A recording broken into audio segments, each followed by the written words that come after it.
दोस्तों नमस्कार। आपका स्वागत है द साइंस सब में।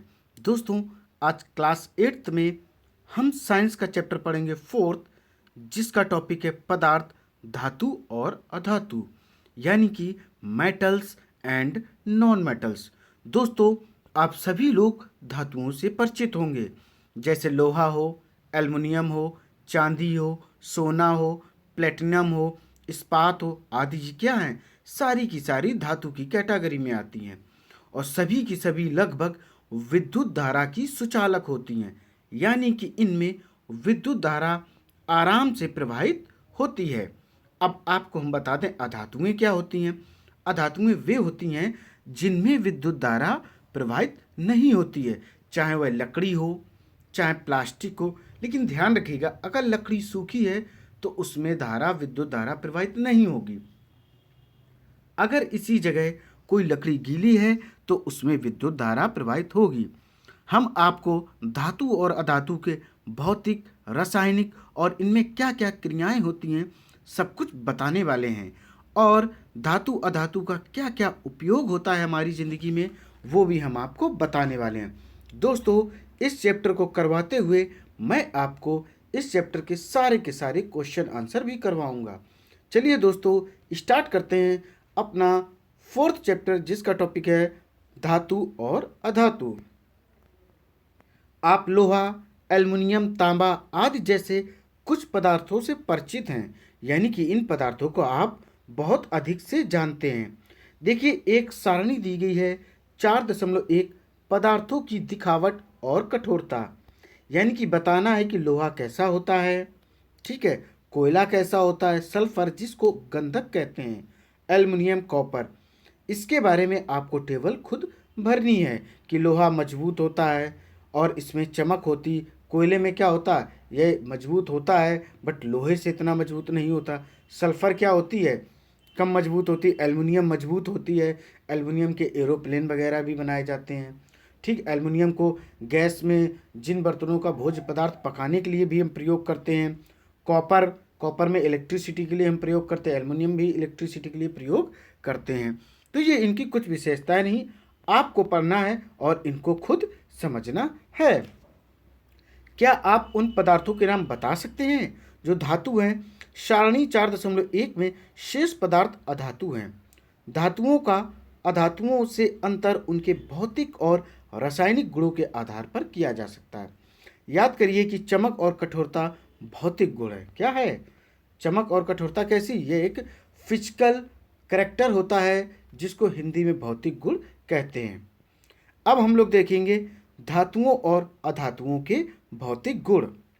क्या आपने लोहार को लोहे के टुकड़े अथवा लोहे से निर्मित वस्तु जैसे फावड़ा, बेलचा, कुल्हाड़ी आदि को पीटते हुए देखा है? क्या इन वस्तुओं को पीटने पर आप इनके आकार में कोई परिवर्तन पाते? बिल्कुल दोस्तों, जितनी धातुएं होती हैं उनमें तन्यता का भी गुण पाया जाता है, यानी डक्टिलिटी जिसको इंग्लिश में कहते हैं।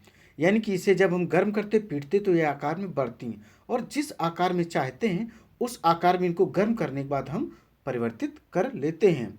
आपने स्टेनलेस स्टील के बने हुए बर्तन देखे होंगे, एल्युमिनियम के देखे होंगे, लोहे की स्पेशल आपने विभिन्न प्रकार की जंजीरें देखी होंगी, पिलर्स देखे होंगे। ये सब कैसे बनाए जाते हैं? हम इनको एक निश्चित ताप पर गर्म करते हैं और उसके बाद इनके आकार में हम लोग परिवर्तन करते हैं।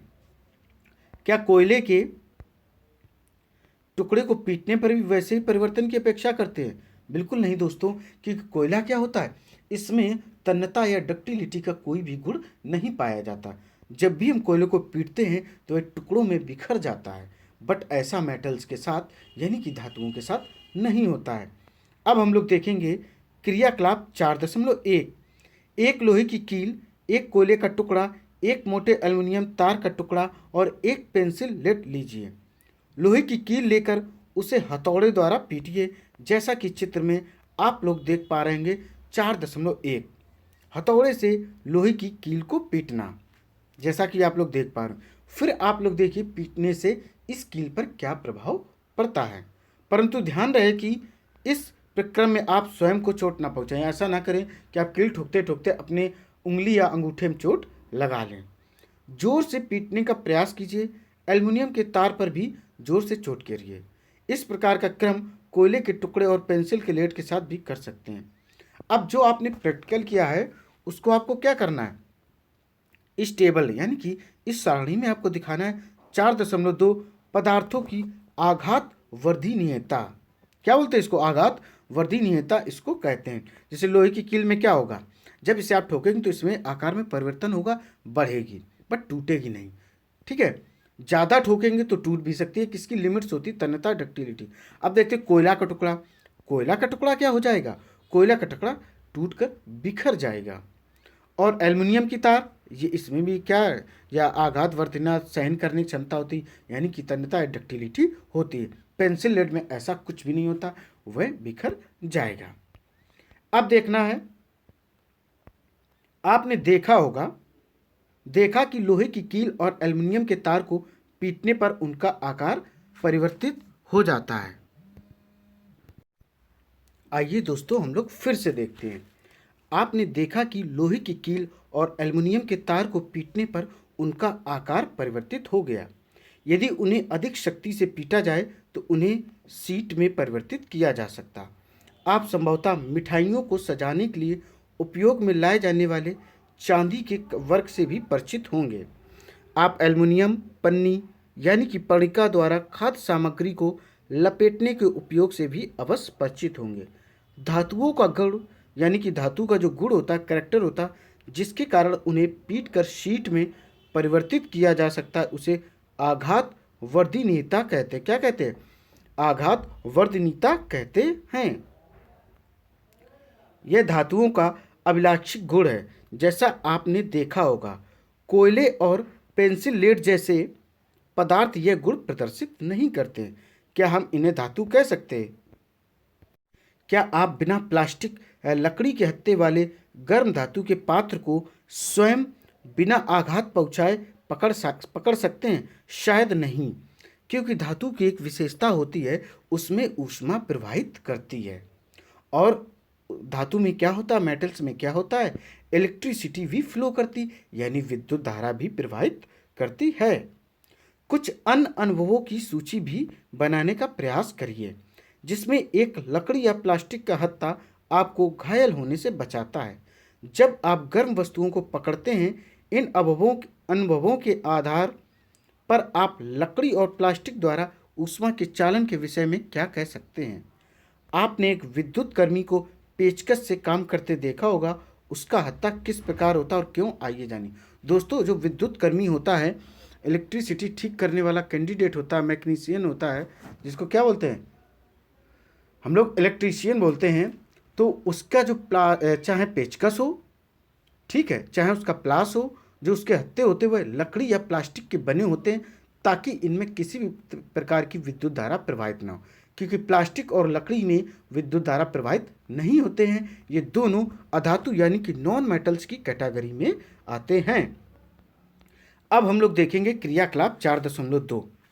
याद करिए, किसी वस्तु में विद्युत का प्रवाह होता है या नहीं, यह परीक्षण करने हेतु विद्युत परपथ कैसे बनाया जाता है वो आपको हम चित्र 4.2 में दिखाते हैं। और आपको इसके बारे में मैंने क्लास 6 में भी पढ़ा है। ये देखिए दोस्तों, रहा विद्युत परिपथ। हमने क्या किया, एक कील के माध्यम से विद्युत प्रवाहित होकर गई कहाँ, और बल्ब को इसने जलाया है।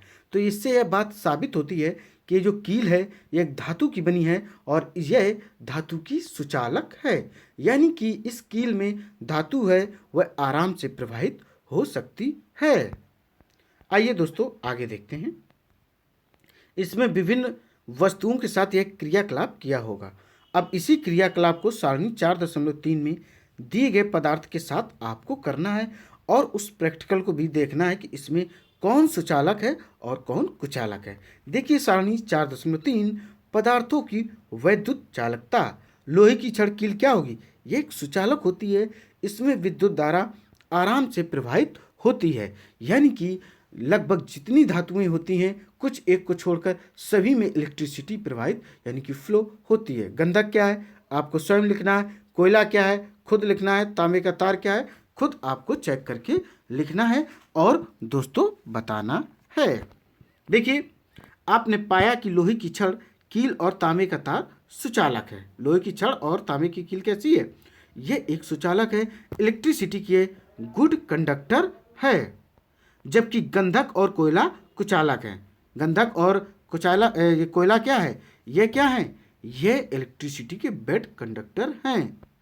अब देखिए इस ब्रैकेट्स में क्या देखिए, ओह, आपने अनुभव स्मरण करने और फिर इस क्रियाकलाप का अर्थ यह दिखाना था कि धातु ऊष्मा और विद्युत के सुचालक होते हैं, जैसा कि हम लोगों ने क्लास 6 में पढ़ा है।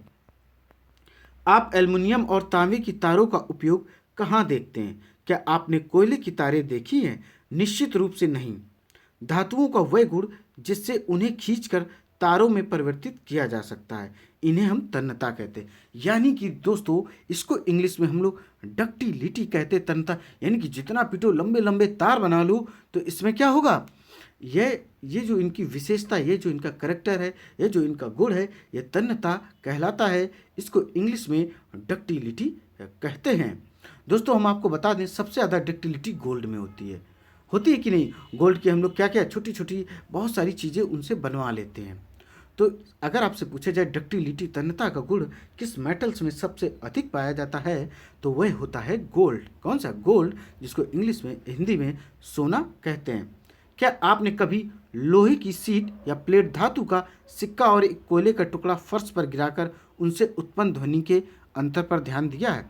यदि नहीं तो आप इस पर प्रयास कर सकते हैं कि धातु का अगर हम टुकड़ा, कोई सिक्का फर्श पर गिराएं तो कैसी आवाज़ होगी। उसी आकार में हम कोयले के टुकड़े को गिराएं फर्श पर तो उस आवाज़, दोनों की आवाज़ को आपको सुनना है और अंतर को समझना, किस में छन्न से आवाज़ होती और किस में टक्कर से आवाज़ होती है। क्या आप उत्पन्न ध्वनियों में कोई अंतर पाते हैं? क्या आपने मंदिरों में लकड़ी की घंटियां देखी हैं? क्या आप इसका कारण बता सकते हैं? दोस्तों नहीं, जो लकड़ी है वह किसी तरीके की इस तरीके की साउंड क्रिएट नहीं करती जो काफ़ी दूर तक जाए। बट धातु स्पेशली जो कि वहाँ पर पीतल और तांबे के घंटे होते हैं, उनमें ये विशेषता पाई जाती है कि उनकी जो साउंड कैपेबिलिटी होती वो नॉन मेटल्स की अपेक्षा अधिक होती है। यानी कि मेटल्स की जो साउंड कैपेसिटी होती दूर तक की वह हाई होती है। धातुओं से बनी वस्तुओं को जब कठोर सतह से टकराया जाता है तो एक निनाद ध्वनि, जिसको कि रिंगिंग साउंड कहते हैं। क्या कहते हैं? रिंगिंग साउंड, जैसे कि टन, इस तरीके का साउंड क्रिएट होता है। माना आपके पास दो समान दिखने वाले डिब्बे हैं, एक लकड़ी से निर्मित और दूसरा धातु से। क्या आप दोनों डिब्बों पर चोट करके बता सकते कौन सा डिब्बा धातु का बना हुआ? बिल्कुल दोस्तों, जिसमें आवाज़ कैसी हो, रिंगिंग साउंड, एक प्रकार का निनाद, घंटी जैसी साउंड क्रिएट होगी, जस्ट लाइक टन। तो हम कह सकते कि ये मेटल्स है, और जिसमें टक से आवाज़ हो तो वो मेटल्स नहीं है, वह नॉन मेटल्स की कैटेगरी में आएगा। यानी कि जिसमें रिंगिंग साउंड क्रिएट ना हो वह नॉन मेटल्स की कैटेगरी में गिना जाएगा, और जिसमें रिंगिंग साउंड क्रिएट हो वह आपका मेटल्स की कैटेगरी में गिना जाएगा।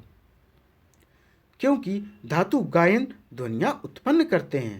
धातु क्या करते हैं? गायन ध्वनियाँ उत्पन्न करते हैं, अतः वे ध्वनिक कहलाते। क्या कहते हैं? ध्वनिक कहलाते हैं। धातुओं के अलावा अन्य पदार्थ ध्वनिक नहीं होते, यानी कि साउंड क्रिएट करने वाले ज़्यादा नहीं होते। उक्त क्रियाकलाप करने के पश्चात हम कह सकते हैं कि कुछ पदार्थ कठोर, चमकीले, आघात, वर्ध, तन, ध्वनिक और ऊष्मा तथा विद्युत के सुचालक होते हैं। यानी कि कुछ पदार्थ कैसे होते हैं धातु के? कठोर भी होते, चमकीले भी होते, आघात वर्ध भी होते, तन्य भी होते, ध्वनिक भी होते, ऊष्मा तथा विद्युत के यह सुचालक भी होते हैं। पदार्थ जिनमें समानता ये गुण होते हैं धातु कहलाते। क्या कहलाते? ये सारे के सारे मेटल्स कहलाते। यानी कि जिसमें यह विशेषता पाई जाएंगी उनको हम मेटल्स की कैटेगरी में रखेंगे, और जिनमें यह विशेषता नहीं पाई जाएगी उनको हम लोग नॉन मेटल्स की कैटेगरी में रखेंगे। आगे देखिए, उदाहरण देख लो, इसके एग्जाम्पल देख लो। Iron, copper, aluminium, calcium, magnesium आदि। इसके विपरीत कोयले और सल्फर जैसे पदार्थ नरम हैं तथा दिखने में मलिन है। ये हथौड़े की हल्की चोट से टूटकर चूरा हो जाते हैं, यानी कि बिखर जाते, ध्वनिक नहीं होते, यानी कि साउंड क्रिएट करने वाले नहीं होते। और ऊष्मा तथा विद्युत के कुचालक होते। किसके? ऊष्मा यानी कि एनर्जी और इलेक्ट्रिसिटी के ये बेड कंडक्टर होते हैं। ये पदार्थ अधातु कहलाते हैं। ये क्या कहलाते? ये अधातु कहलाते हैं। अधातुओं के उदाहरण आप लोग देख लो। सल्फर, कार्बन ऑक्सीजन, फास्फोरस आदि होते हैं। सोडियम और पोटेशियम धातु नर्म होती है। कैसी? सोडियम और पोटेशियम धातु कैसी होती है दोस्तों? ये नर्म होती है, यानी कि सॉफ्ट होती है, और उन्हें चाकू से काटा जा सकता है। याद रखिएगा कौन कौन सी धातु है जिनको आराम से आप केक की तरीके चाकू से काट सकते हो, तो वह होती है मेरे प्यारे दोस्तों सोडियम और पोटेशियम। मरकरी, जिसको हिंदी में हम पारा कहते हैं, केवल एक ऐसी धातु है जो कमरे के तापमान पर द्रव अवस्था में पाई जाती है। यह एक अपवाद है। क्या है? यह एक अपवाद है। दोस्तों ध्यान रखिएगा, अगर आपसे पूछा जाए ऐसी कौन सी धातु है जो रूम टेम्परेचर पर लिक्विड फॉर्म में पाई जाती है, तो आप झटाक से आंसर दे सकते हैं, वह है मरकरी, जिसको हिंदी में हम लोग पारा कहते हैं। थर्मामीटर में इसी का उपयोग करते थे डॉक्टर, इवन करते भी हैं, बट कुछ और भी चेंजमेंट आया है। अब हम लोग देखेंगे धातुओं और अधातुओं के रासायनिक गुण। अब हमें क्या चेक करना? मेटल्स और नॉन मेटल्स के हमको केमिकल करेक्टरिस्टिक्स देखने हैं, यानी कि केमिकल के कौन कौन से इनके करेक्टर होते हैं, यानी कि धातुओं और अधातुओं में कौन से रासायनिक गुण पाए जाते हैं। ये सब चीज़ें अब हमको पढ़ना है। आइए दोस्तों देखते हैं। फर्स्ट ऑफ ऑल, ऑक्सीजन से अपक्रिया, यानी कि ऑक्सीजन से रिएक्शन करने पर क्या होता है। आप आयरन में जंग लगने की परिघटना से परिचित हैं। जंग बनने की प्रक्रिया का स्मरण करिए।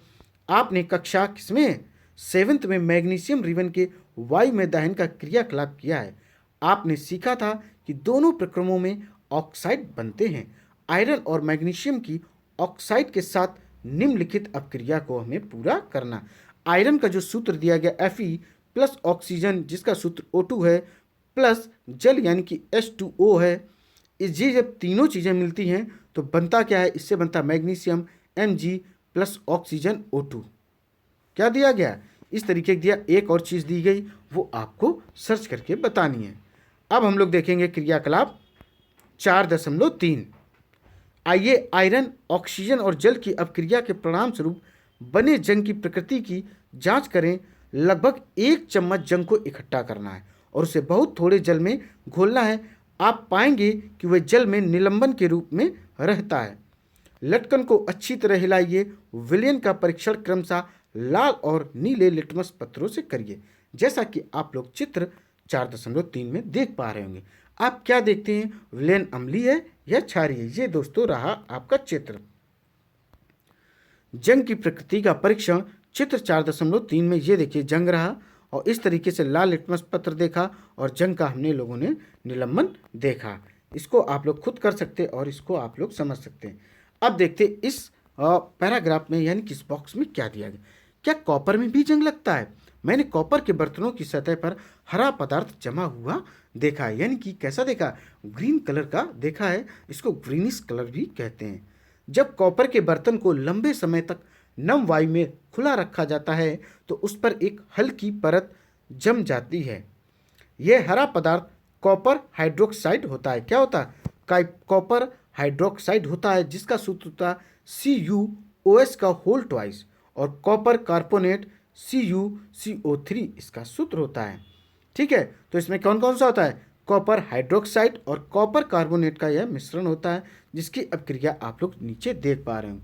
2CO plus H2O plus CO2 plus O2, तो इससे बनता क्या है? Cu यानी कि कॉपर हाइड्रोक्साइड, OH का होल ट्वाइस, प्लस बनता है कॉपर कार्बोनेट, जिसका सूत्र है कार्बोनेट का CuCO3। अब मैग्नीशियम रिबन के दहन की क्रियाकलाप का स्मरण कीजिए। मैग्नीशियम रिबन का दहन करने पर प्राप्त राख को जल में घोलकर उसकी अम्ली और क्षारीय प्रकृति जानने हेतु विलयन का हमें परीक्षण करना है।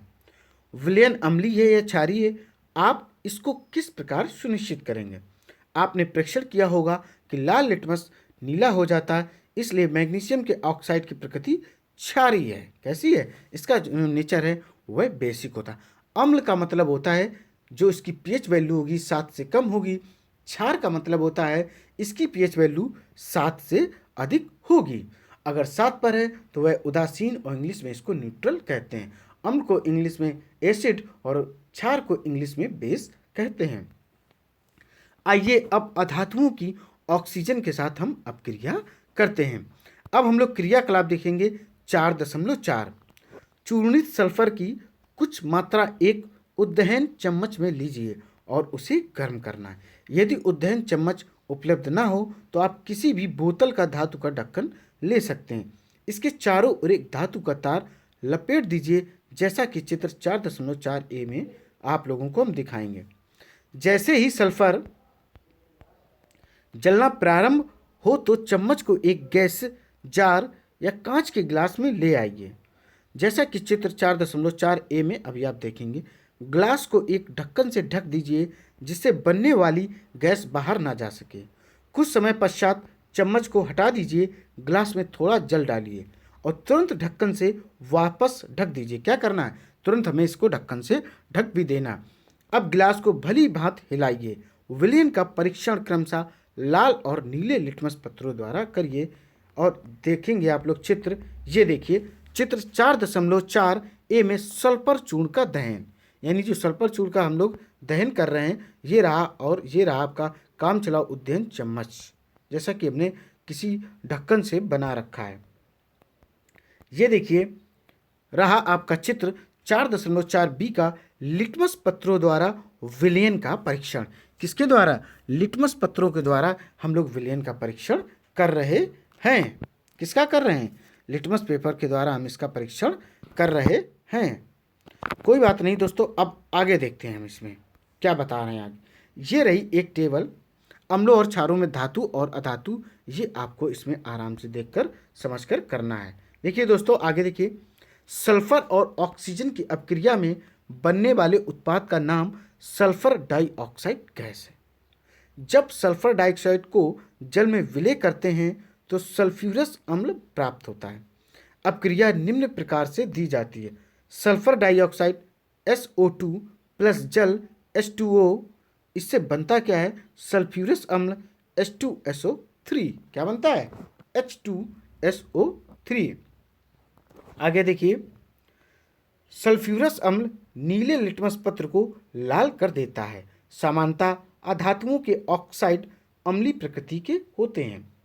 प्रयोगशाला में काम आने वाले कुछ अम्लों और क्षारों के नाम आपको याद करने हैं, जो आपने क्लास 6 में पढ़े थे।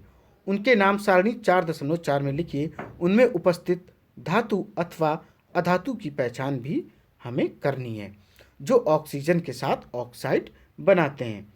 आइए दोस्तों, अब हम लोग देखेंगे जल के साथ अपक्रिया।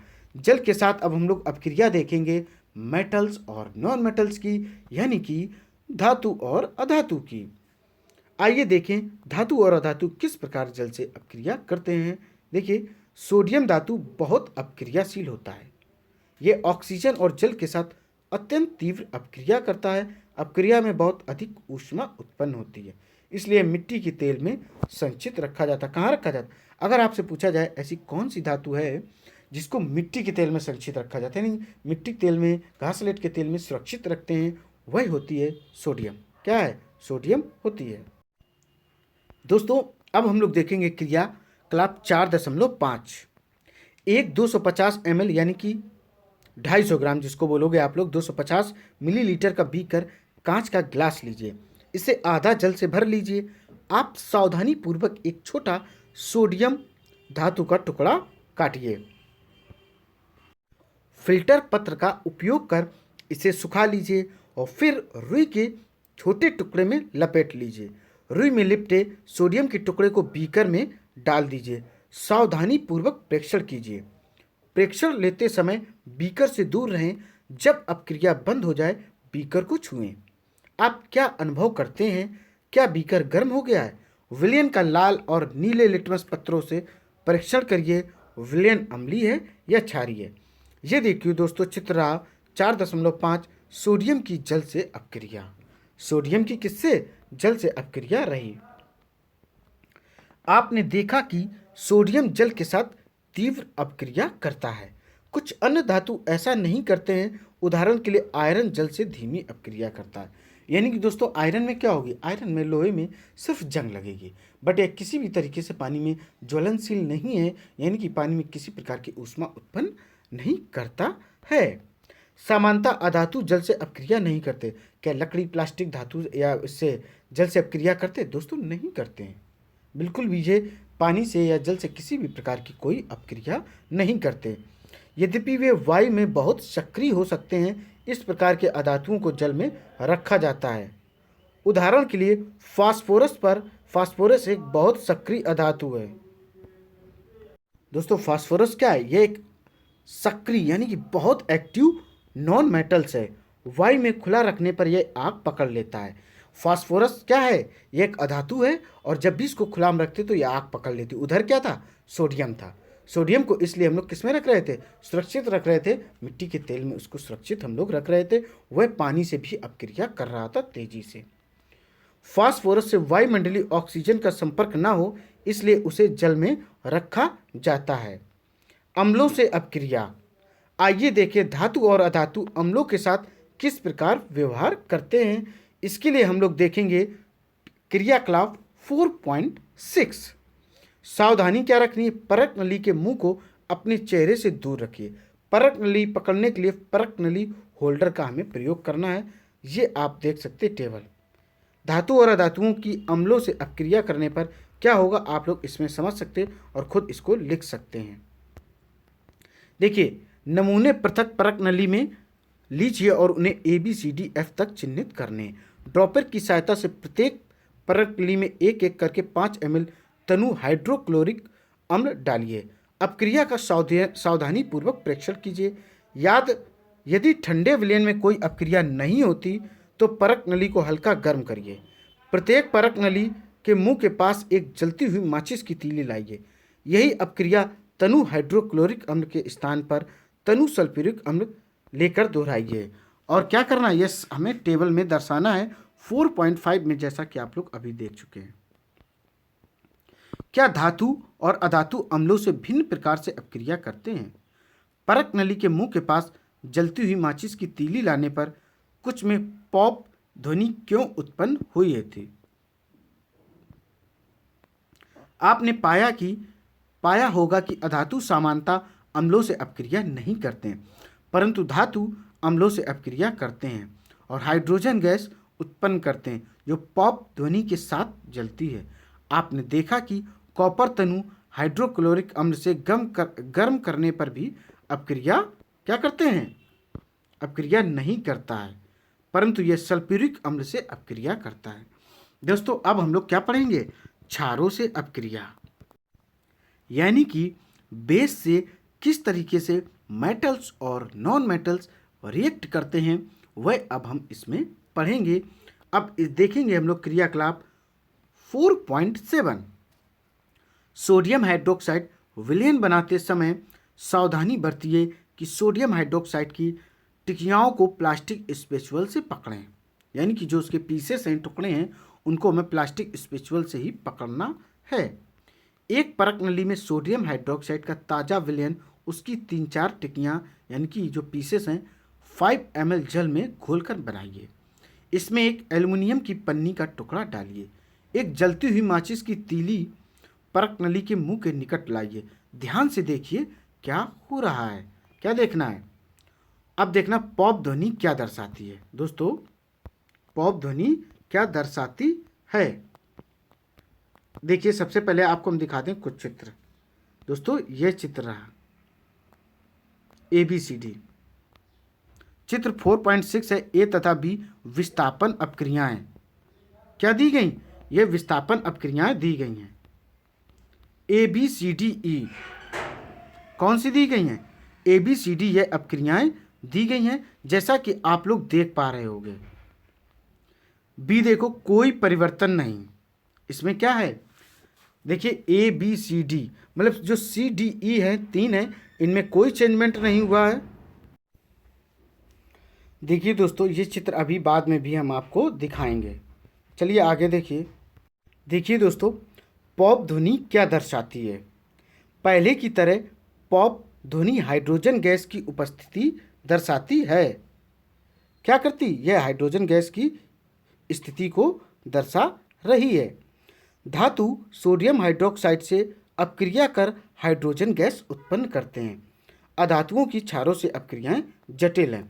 अब हमको देखना है विस्थापन अपक्रियाएं, जो कि अभी आपको मैंने चित्र दिखाया था।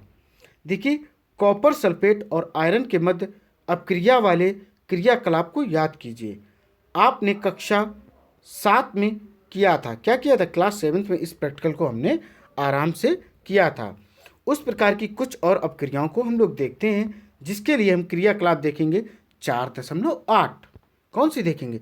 4.8 अपक्रिया हम लोग देखते हैं, यानी कि क्रियाकलाप देखना है। 100 मिली के 5 बीकर लीजिए, उन्हें किस नाम से देना? ABCDE से चिन्हित करें। प्रत्येक बीकर में लगभग 50 ml जल लीजिए। प्रत्येक बीकर में चित्र कैसा है? चित्र किसमें दिखाएंगे? 4.6 में अभी दर्शाए गए पदार्थों में से प्रत्येक का 1 चम्मच डालकर घोल बनाइए। ये देखिए दोस्तों रहा चित्र, जो अभी मैंने आपको थोड़ी देर पहले भी दिखाया था। 4.6 ए तथा बी। देखिए ए में क्या दिया गया है? ABCD, ठीक है। अब ए में क्या है? Copper sulphate CuSO4 plus zinc का टुकड़ा यानी कि Zn। बी में क्या दिया गया है? कॉपर सल्फेट CuSO4 प्लस लोहे की कील यानी कि Fe। सी में क्या दिया गया है? जिंक सल्फेट ZnSO4 प्लस तांबे की छीलन Cu। डी में क्या दिया गया? आयरन सल्फेट FeSO4 प्लस तांबे की छीलन Cu। और ई में क्या दिया गया है? ई बीकर में जिंक सल्फेट ZnSO4 प्लस लोहे की कील Fe मतलब। अब देखिए इसमें क्या क्या चेंजमेंट हुआ। तो हमने देखा कि जो और ए और बी हैं इनमें चेंजमेंट हुआ, सी डी में कोई परिवर्तन नहीं हुआ, जैसा कि आप लोग देख पा रहे हैं। बीकरों को बिना छेड़े कुछ समय तक रहने दीजिए। अपने प्रेक्षणों को नोटबुक में रिकॉर्ड भी करते जाइए। आप विभिन्न बीकरों में क्या परिवर्तन देखते हैं? आपने पढ़ा है कि एक धातु दूसरे धातु को उसके यौगिक के जलीय विलयन से विस्थापित करता है। बीकर ए में जिंक कॉपर सल्फेट विलयन से कॉपर को विस्थापित करता है और इसलिए कॉपर सल्फेट का नीला रंग अदृश्य हो जाता है और बीकर के पेंदे पर कॉपर का लाल चूर्ण जमा हो जाता है। अपक्रिया को निम्न प्रकार से प्रदर्शित किया गया है। ये दोस्तों आप लोग अपक्रिया देखेंगे। देखिए कॉपर सल्फेट जिसका सूत्र होता है CuSO4 और यह है ब्लू कलर का। किसका है? ब्लू कलर का। इसके साथ क्या है? जिंक यानी कि Zn। इससे बनता क्या है? जिंक सल्फेट जिसका सूत्र होता है ZnSO4 यानी कि कलरलेस, रंगहीन। फिर क्या इसके साथ बना? कॉपर रेड कलर का, जिसे Cu सूत्र द्वारा प्रदर्शित करते हैं। आप इसी प्रकार बीकर बी में होने वाली अपक्रिया को भी लिख सकते हैं। मैंने बीकर ए और बी में होने वाली अपक्रियाओं को समझ लिया, परंतु मैं अभी भी भ्रमित हूँ कि बीकर सी, डी और ई में कोई परिवर्तन क्यों नहीं हुआ। देखिए बीकर सी में जिंक का कॉपर द्वारा बीकर ई में आयरन द्वारा विस्थापन हो सकता है। इसी प्रकार बीकर डी में आयरन का विस्थापन कॉपर द्वारा हो सकता है, क्योंकि हम बीकर सी में कोई परिवर्तन नहीं देखते हैं। हम इस निष्कर्ष पर पहुंच सकते हैं कि कॉपर जिंक सल्फेट से जिंक को प्रतिस्थापित करने में सक्षम है, यानी कि डिस्प्लेस करने में सक्षम होता है। नहीं है, परंतु क्यों? जब बीकर ए में जिंक कॉपर को प्रतिस्थापित करता है तो बीकर सी में कॉपर जिंक को प्रतिस्थापित क्यों नहीं कर सकता? याद रखिए कि विज्ञान मनमाना नहीं होता। यहाँ तथ्यों पर आधारित निश्चित नियमों का पालन करता है और यहाँ नियम यह है कि जिंक कॉपर और आयरन से अधिक क्रियाशील है। क्या है? अधिक क्रियाशील होता है। अधिक अपक्रियाशील भी इसे हम कहते हैं। क्रियाशील और क्रियाशील लगभग दोनों बात एक ही होता है। एक अधिक अपक्रियाशील धातु कम अपक्रियाशील धातु को विस्थापित कर सकता है, परंतु कम अपक्रियाशील धातु अधिक अपक्रियाशील धातु को प्रतिस्थापित नहीं कर सकता। अब आप समझ सकते हैं कि बीकर डी और ई में विस्थापन अपक्रियाएं क्यों संपन्न नहीं हुई। क्या आप जिंक, आयरन और कॉपर के मध्य अधिक अपक्रियाशील से कम अपक्रियाशील धातु के क्रम को अनुमान लगा सकते हैं? अब लोग देखेंगे धातु और अधातुओं के उपयोग, यानी कि दोस्तों जितने हैं नॉन मेटल्स और मेटल्स, इनका क्या क्या उपयोग होता है। बिल्कुल दोस्तों, इसको देखते हैं। फटाफट आइए। आपको अनुमान लगाने में सक्षम होना चाहिए क्यों धातु का उपयोग मशीनें, मोटर गाड़ियाँ, वायुयान, रेलगाड़ियाँ, उपग्रह, औद्योगिक साजो सामान, खाना बनाने के पात्र, जल बॉयलर आदि के निर्माण में इनका प्रयोग किया जाता है। आप कुछ अधातुओं के उपयोग से भी परिचित होंगे। यहाँ कुछ रोचक उपयोग दिए जा रहे हैं। हमें विश्वास है कि आप उनका सही अनुमान लगा पाएंगे। अधातु जो हमारे जीवन के लिए आवश्यक है और जिसे सभी सजीव श्वसन के समय अंदर लेते हैं। अधातु जो हमारे जीवन के लिए आवश्यक है और जिसे हम सभी सजीव श्वसन के समय अंदर लेते हैं। दोस्तों, जब हम लोग श्वसन क्रिया करते हैं, ब्रीथिंग प्रोसेस करते हैं, उस दौरान हम लोग ऑक्सीजन ग्रहण करते हैं। यह भी एक अधातु का एग्जाम्पल है, यह भी एक नॉन मेटल्स का एग्जाम्पल है। और वातावरण में ऑक्सीजन 21% प्रेजेंट होती है। अधातु जिनका उपयोग उर्वरकों में पौधों की वृद्धि हेतु किया जाता है। अधातु जिसका उपयोग जल शुद्धिकरण प्रक्रम में किया जाता है। अधातु जिसका बैंगनी रंग का विलयन एंटीबायोटिक के रूप में घावों पर लगाया जाता है। यानी कि ये भी एक मेटल्स होता है। और किस कलर का होता है? यह होता है बैंगनी, यानी कि बैंगनी रंग का होता है। और एंटीबायोटिक के रूप में कहाँ पर लगाते? जहाँ पर चोट घाव वगैरह हो जाए। पटाखों में प्रयुक्त होने वाले भी क्या होते? अधातु ही होते हैं। आप अपने अनुभव से धातुओं और अधातुओं के कुछ और उपयोग जोड़ सकते हैं। देखिए, जैसे प्लास्टिक से विभिन्न प्रकार की चीज़ें यूज करते हैं, गैसें बता दी हैं, ठीक है। आप आयरन देख सकते हो, एल्युमिनियम देख सकते हो, ये सारी की सारी धातुएं, कॉपर देख सकते हो, इनका विभिन्न स्थानों पर उपयोग किया जाता है। अब देखिए, मैंने सुना है कि पौधों में मैग्नीशियम पाया जाता है। यह उनमें किस रूप में पाया जाता है? किस रूप में यह पाया जाता है दोस्तों? ठीक है, देखिए आगे। डॉक्टर ने मेरे शरीर में आयरन की कमी बताई। मेरे शरीर में आयरन कहाँ है? आपने क्लास 7th में सीखा है कि रासायनिक अपक्रियाओं में नए पदार्थ बनते हैं। ये पदार्थ उन पदार्थों से भिन्न होते हैं जिनमें अपक्रिया होती। अब यदि कोई पदार्थ रासायनिक अपक्रियाओं द्वारा ठंडा करके गर्म कर अथवा वैद्युत अपघटन द्वारा और अधिक विघटित नहीं किया जा सकता तो वह तत्व कहलाता है। सल्फर एक तत्व है। इसी प्रकार आयरन और कार्बन भी एक तत्व है। तत्व के एक नमूने में एक ही प्रकार के परमाणु होते हैं। परमाणु तत्व की सबसे छोटी इकाई होता है। तत्व के भौतिक परिवर्तनों में तत्व के परमाणु अप्रभावित रहते हैं। उदाहरण के लिए द्रव सल्फर का परमाणु पूर्ण रूप से ठोस अथवा वाष्प सल्फर के परमाणु के समान होता है। यद्यपि ब्रह्मांड में पदार्थों की असंख्य किस्में हैं, इन्हें बनाने वाले तत्वों की संख्या सीमित है। प्राकृतिक रूप से पाए जाने वाले तत्वों की संख्या 94 से अधिक नहीं है। धातुओं और अधातुओं के रूप में तत्वों का एक महत्वपूर्ण वर्गीकरण है। अधिकांश तत्व धातु हैं, शेष तत्व या तो अधातु हैं या उपधातु हैं। उपधातु धातु और अधातु दोनों के गुण होते हैं। यानी कि दोस्तों, जिसको हम ये कह सकें यह उपधातु है, तो हम बता सकते हैं इसमें धातु और धातु दोनों के गुण पाए जाते हैं। अब हम लोग देखेंगे चैप्टर के कुछ शब्द, यानी कि चैप्टर के कुछ शब्द देखेंगे, जैसे परमाणु, चालक, विस्थापन अपक्रिया, तन्यता, तत्व, कठोरता, आघात वर्धनीयता, धातु, उपधातु और अधातु, ध्वनिक। सारे के सारे शब्द मैंने आपको, जितने इसमें शब्द दिए गए हैं, मैंने आपको चैप्टर के अंदर समझाए हुए हैं। आइए दोस्तों, अब देखते हैं कि आपने इस चैप्टर में क्या क्या सीखा है। और वो वक्त आ गया है कि इस पूरे चैप्टर का आपको सेंट्रल आइडिया मिलने वाला है। इसको आप लोग ध्यान से जरूर सुने। धातुओं में चमक होती है जबकि अधातुओं में चमक नहीं होती है। सामान्यतः धातु आघात वर्धनी और तन होते हैं, अधातु नहीं होते हैं। सामान्यतः धातु ऊष्मा और विद्युत के सुचालक होते, परंतु अधातु नहीं होते हैं। दहन करने पर धातु ऑक्सीजन से अपक्रिया कर धातु ऑक्साइड बनाते हैं जो क्षारीय प्रकृति के होते हैं। अधातु ऑक्सीजन से अपक्रिया कर अधातु ऑक्साइड बनाते हैं जिनकी प्रकृति अम्लीय होती है।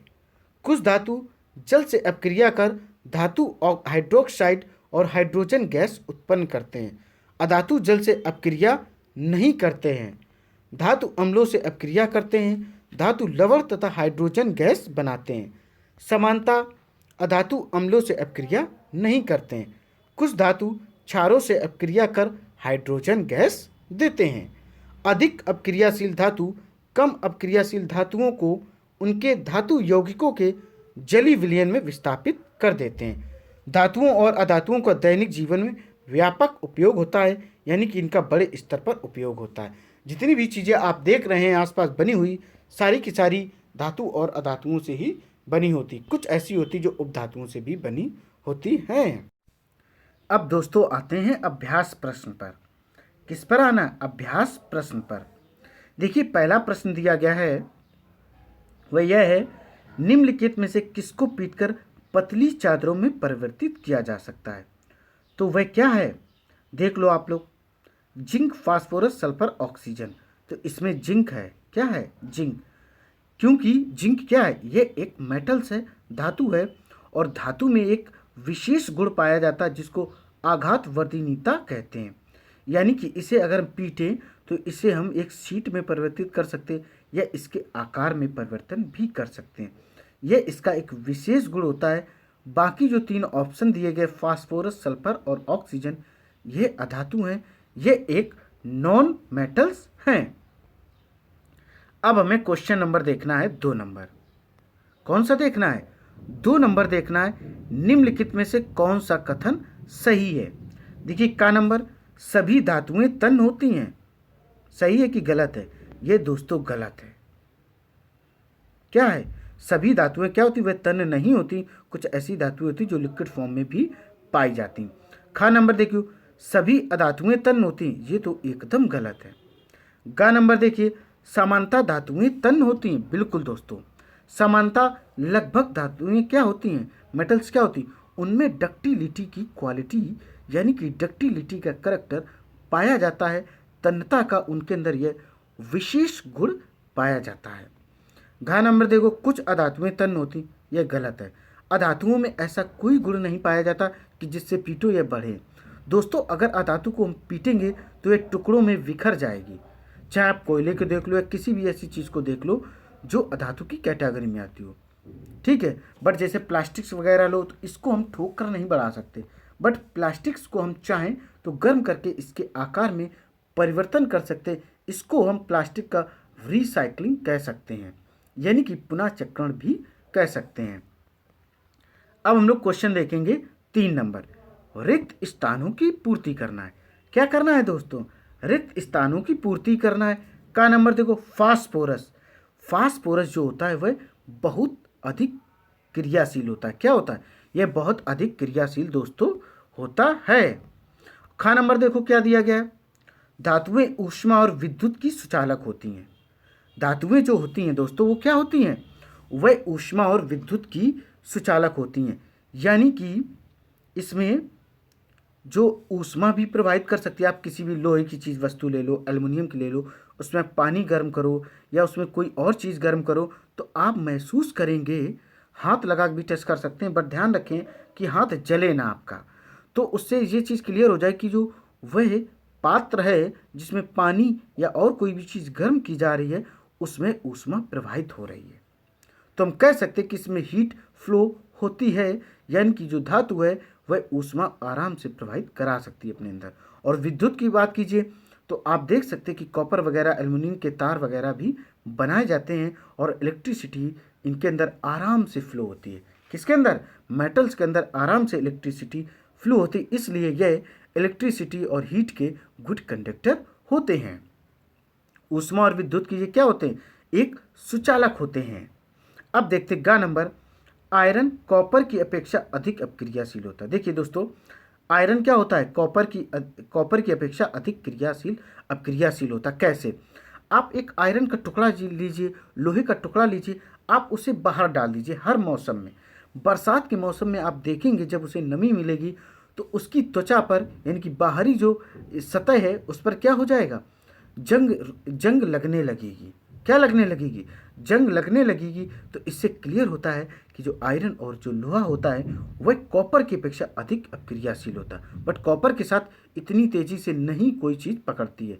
और कॉपर में जो होता है हरा हरा सा लगा होता है, वो कॉपर की ही जंग होती, उसको हम हरे कलर से भी पहचानते हैं और ग्रीनिश कलर इसको इंग्लिश में कहते हैं। अब देखेंगे हम लोग घ नंबर, धातुएं अम्लों से अपक्रिया कर हाइड्रोजन गैस बनाती हैं। क्या बनाती? जब धातुएं अम्ल से अपक्रिया करें, ध्यान रखिएगा दोस्तों, जब मेटल्स एसिड के साथ रिएक्ट करते हैं तो हाइड्रोजन बनाते हैं। क्या बनाते हैं? हाइड्रोजन बनाते हैं। यानी कि धातुएं जब अम्लों से रिएक्शन करती हैं, अपक्रिया करती हैं, तो हाइड्रोजन का निर्माण करती हैं।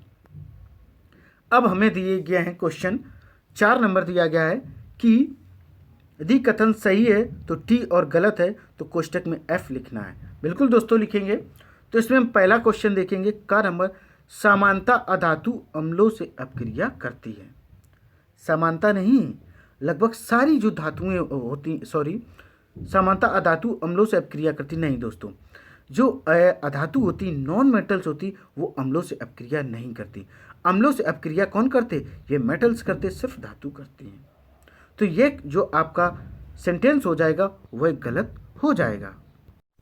अब हम आगे देखेंगे खा नंबर, सोडियम बहुत अधिक अपक्रियाशील धातु। बिल्कुल दोस्तों, क्या है?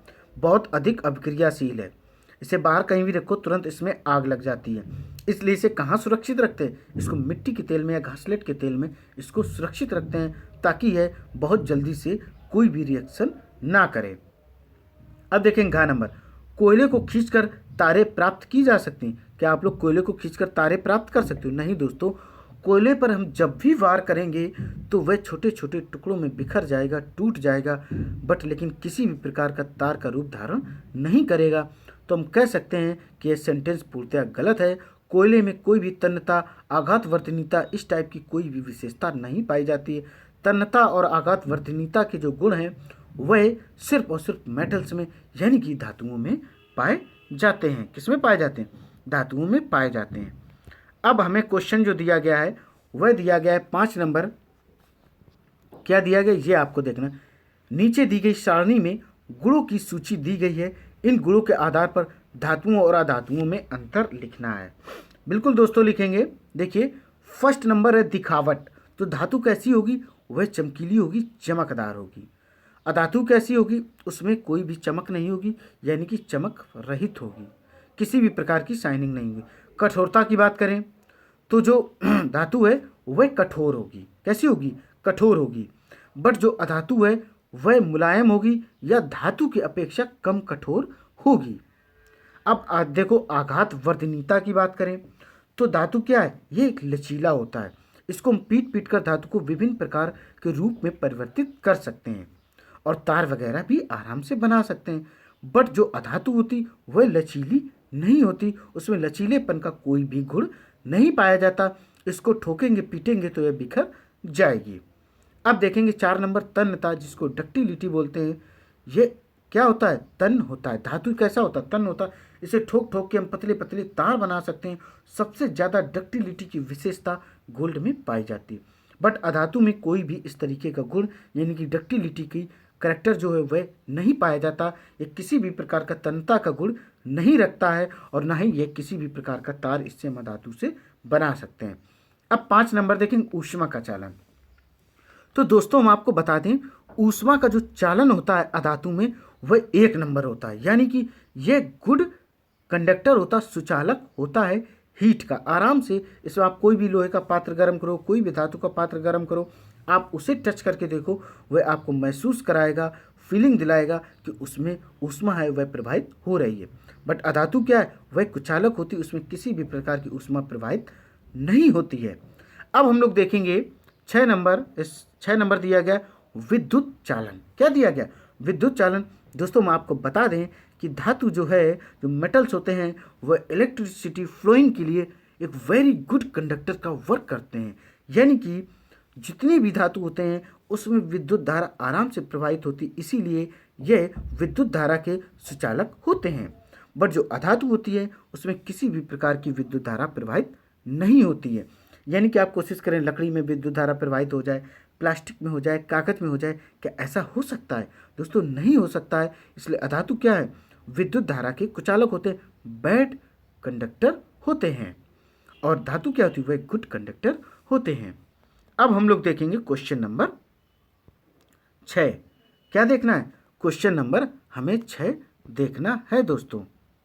6 नंबर जो दिया गया है दोस्तों, क्या है 6 नंबर? निम्नलिखित के कारण दीजिए। क्या देना है दोस्तों? रीजन देना, ऐसा क्यों है। का नंबर देखो, एल्युमिनियम की पन्नी का उपयोग खाद्य सामग्री को लपेटने में किया जाता है। दोस्तों क्यों किया जाता है? क्योंकि यह अधिक लचीला होता है, आघात वर्धनीयता होता है, तन्यता की इसके अंदर विशेषता पाई जाती, ये इसके गुण हैं। इसलिए इसको ठोक पीट के हम पतले पतले चादरों में परिवर्तित कर देते हैं और खाद्य सामग्री में इसका उपयोग करते हैं। देखिए, एल्युमिनियम की पन्नी का उपयोग खाद्य सामग्री में लपेटने में किया जाता है क्योंकि एल्युमिनियम क्या होता है? अधिक आघात वर्धनीय होता है, यानी कि लचीला होता है। इसे पीटकर पतली चादरों में इसे हम परिवर्तित कर सकते हैं। इसके अलावा यह भोजन के साथ प्रतिक्रिया भी नहीं करता, यानी कि अपने खाने को खराब भी नहीं करता है। खा नंबर देखो, निमज्जन छड़े, जिसको इंग्लिश में इमर्शन रॉड कहते हैं, धात्विक पदार्थों से निर्मित होते हैं, यानी कि मेटल से क्यों बनी होती हैं। देखिए, धातुएं ऊष्मा और विद्युत की सुचालक होती, इस बात को आप लोग ध्यान रखें। जो मेटल्स होते हैं हीट और इलेक्ट्रिसिटी के गुड कंडक्टर होते हैं, इसलिए तरल पदार्थ को गर्म करने के लिए निमज्जन छड़े यानी कि इमर्शन रॉड धातु से बनी होती। किससे बनी होती? धातु से बनी होती। यही इसका बस रीजन है कि इसमें क्या होता है? ऊष्मा और विद्युत के सुचालक होते, आराम से इसका काम हो जाता है। अब हम लोग देखेंगे गा नंबर, कॉपर जिंक को उसके लवण के विलयन से विस्थापित नहीं कर सकता है। क्या नहीं कर सकता? विस्थापित नहीं कर सकता है। बिल्कुल दोस्तों, जिंक तांबे की अपेक्षा अधिक क्रियाशील होता है। क्या होता है? यह उसकी अपेक्षा अधिक एक्टिवेट होता है। केवल उच्च क्रियाशीलता ही धातु को लवण के विलयन से निम्न क्रियाशील धातु को विस्थापित कर सकती है। यानी कि क्या होनी चाहिए? हाई से लो होनी चाहिए। निम्न क्रियाशील धातु को विस्थापित या आराम कर सकती, यानी कि जिसकी क्रियाशीलता अधिक होगी वह निम्न क्रियाशीलता यानी कि लो एक्टिविटी के कारण उसको डिस्प्लेस कर देगी। इसलिए कॉपर जिंक सल्फेट विलयन से जिंक विस्थापित नहीं कर सकते। क्या नहीं कर सकते? इसको विस्थापित नहीं कर सकते। अब देखेंगे हम लोग घ नंबर, सोडियम और पोटेशियम को मिट्टी के तेल में क्यों रखा जाता है। दोस्तों देखिए, सोडियम और पोटेशियम क्या होते हैं? बहुत ज़्यादा प्रतिक्रियाशील होते हैं। कैसी होती है? बहुत ज़्यादा प्रतिक्रियाशील धातुएं हैं। हवा के संपर्क में जैसे इनको हम लोग लाते हैं, तुरंत ये फायर पकड़ लेते हैं, यानी कि आग पकड़ लेते हैं। इसीलिए इनको हम कहाँ रखते हैं? मिट्टी के तेल में, घासलेट के तेल में इनको सुरक्षित रखते हैं। सोडियम और पोटेशियम कौन कौन सी? सोडियम और पोटेशियम वायु से इतनी तेजी से कांटेक्ट करती हैं कि तुरंत आग पकड़ लेती हैं। ठीक है दोस्तों, अब हम लोग क्वेश्चन देखेंगे 7 नंबर, क्या आप नींबू के अचार को एल्युमिनियम पात्र में रख सकते हैं? स्पष्ट कीजिए। क्या करना है? देखिए, धातु अम्ल के साथ प्रतिक्रिया करके हाइड्रोजन गैस विमोचन करते हैं। आचार जिसको हम क्या कहते हैं? इसकी पीएच वैल्यू 7 से कम होती, इसलिए क्या हो जाएगा? यह एक अम्ल हो जाएगा। जिसका नेचर अम्लीय होता है यह खराब हो सकता है, इसलिए हम एल्युमिनियम पात्रों में नींबू के अचार को नहीं रख सकते हैं। दोस्तों, जो नींबू होता है उसकी पीएच वैल्यू जो होती है 2.4 होती है, यानी कि इसका नेचर कैसा होता है? यह एसिडिक होता है, अम्लीय होता है। जब भी धातु किसी अम्ल से रिएक्शन करते हैं तो वह हाइड्रोजन बनाते हैं। क्या बनाते हैं? हाइड्रोजन का निर्माण करते हैं। और इसमें जब हम अचार को रख देंगे एल्युमिनियम के पात्र में, तो अचार खराब होने की प्रबल संभावना हो जाएगी। अब हम लोग क्वेश्चन देखेंगे 8 नंबर। कौन सा देखेंगे? 8 नंबर देखेंगे। 8 नंबर में क्या है? नीचे दी गई सारणी के कॉलम फर्स्ट में कुछ पदार्थ दिए गए हैं, कॉलम सेकंड में उनके कुछ उपयोग दिए गए हैं। कॉलम फर्स्ट के पदार्थ का कॉलम सेकंड से सही मिलान करना है। बिल्कुल दोस्तों करेंगे। अब देखो गोल्ड क्या देखना है दोस्तों? हमें गोल्ड देखना है। गोल्ड से क्या बनाते हो? सोने चांदी से क्या बनाते हो? आप लोग इससे बनाते हो आभूषण। इसका हो जाएगा 4 नंबर। क्या हो जाएगा? 4 नंबर इसका आंसर हो जाएगा, जिसमें लिखा है आभूषण। अब देखो आयरन। आयरन से क्या बनाते हो? विभिन्न प्रकार की मशीनें बनाते हो। इसका आंसर हो जाएगा 5 नंबर।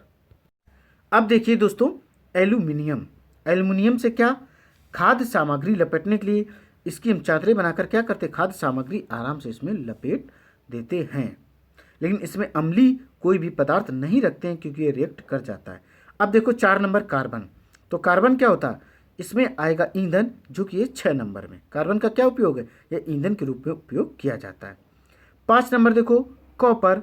कॉपर से क्या होता है? कॉपर से भी मशीनें, कॉपर से हम लोग क्या बनाते हैं? कॉपर से हम लोग बिजली के तार बनाते हैं। 2 नंबर क्या बनाते हो? बिजली के तार हम लोग कॉपर से बनाते हो, जिसका कि सूत्र होता है Cu। अब आते हैं 6 नंबर। 6 नंबर देखिए आप लोग, 6 नंबर में मरकरी, जिसको हिंदी में कहते हैं पारा। तो इसका उपयोग किस में होता है? इसका होता है फर्स्ट नंबर यानी कि थर्मामीटर में। किस में उपयोग होता है मरकरी का? इसका होता उपयोग थर्मामीटर में। ये रूम टेम्परेचर पर लिक्विड फॉर्म में यानी कि द्रव की अवस्था में पाया जाता है या पाई जाती है, जो भी आप इसको परिवर्तित करना चाहो। अब देखेंगे क्वेश्चन नंबर 9। क्या होता है जब का नंबर तनु सल्फ्यूरिक अम्ल कॉपर प्लेट पर डाला जाता है? किस पर डाला जाता है? कॉपर प्लेट पर डाला जाता है। तो देखिए दोस्तों, जब तनु सल्फ्यूरिक अम्ल के साथ कॉपर प्रतिक्रिया नहीं करता, यानी कि ये क्या है? तनु सल्फ्यूरिक अम्ल कॉपर प्लेट यानी कि कॉपर के साथ किसी भी प्रकार की कोई रिएक्शन नहीं करता है, यानी कि कोई भी प्रभाव नहीं पड़ेगा। एक का नंबर का आंसर रहा। अब देखो खा नंबर, लोहे की कील कॉपर सल्फेट के विलयन में रखी जाती है। संबंधित अभिक्रियाओं के शब्द समीकरण लिखिए। बिल्कुल दोस्त, लिखेंगे।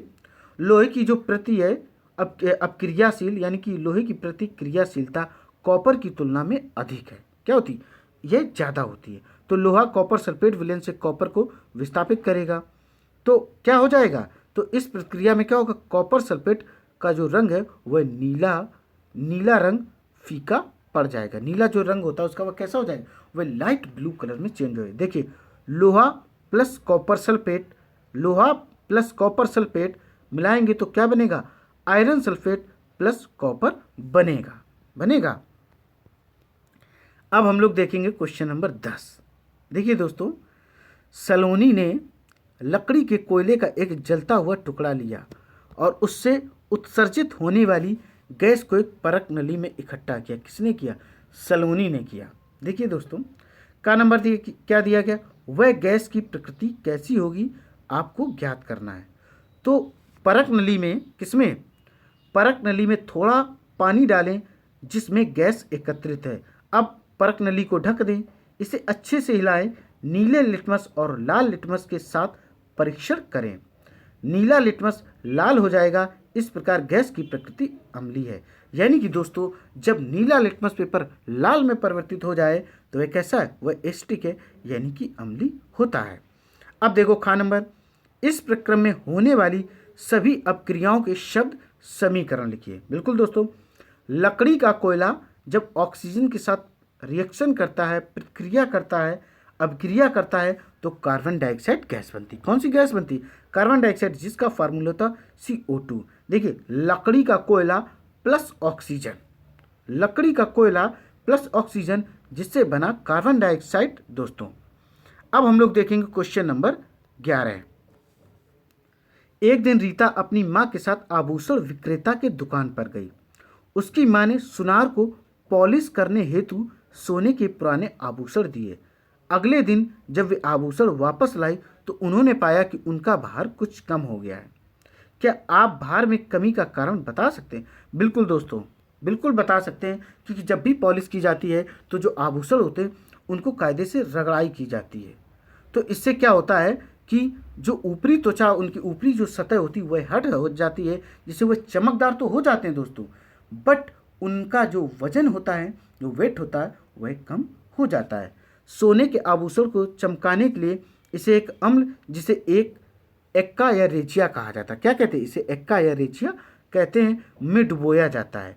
सोने की बाहरी परत अम्ल में घुल जाती है। यानी कि दोस्तों, जो बाहरी परत क्या होती है, वह गायब हो जाती, घुल जाती और आंतरिक चमकदार परत दिखाई देती। आभूषणों की ऊपरी परत के हटने की वजह से इसका वजन दोस्तों कम हो जाता है। क्या होता है? कम हो जाता है। यानी कि इसे हमने अम्ल में डाला, जिससे क्या हुआ? इसमें जो भी चीज़ें थी, जो भी पदार्थ थे, वो उस बाहरी त्वचा वाले वह सारे के सारे उसमें घुल जाते और चमकीला जो निचली सतह होती वह बाहर निकल कर आ जाती है, जिसके कारण दोस्तों इसमें चमक हो जाती और इसमें क्या हो जाता? भार कम हो जाता है। दोस्तों स्वाभाविक है, जब बाहरी त्वचा चली जाएगी तो वेट उसका कम ही हो जाएगा। दोस्तों उम्मीद है ये वीडियो आपको पसंद आया होगा। इसी तरीके के एनसीईआरटी की वीडियो आपको लगातार हिंदी में मिलते रहेंगे। ये वीडियो सिविल सर्विसेज, यूपीएससी और पीसीएस ऑल स्टेट का, PGT, TGT, railway group D, NTPC और सुपर टेट के लिए बहुत अधिक इम्पॉर्टेंट है। या यूँ कहें जितने भी एग्ज़ाम होते हैं जिसमें साइंस आती, सभी के लिए एनसीईआरटी बहुत इम्पॉर्टेंट होती है। दोस्तों इसी तरीके के आपको वीडियो लगातार मिलते रहें। बस आपको करना क्या है, इस वीडियो और इस क्लास को अधिक से अधिक लाइक करना है और शेयर करना है और मेरे चैनल को सब्सक्राइब करना है। दोस्तों जय हिंद।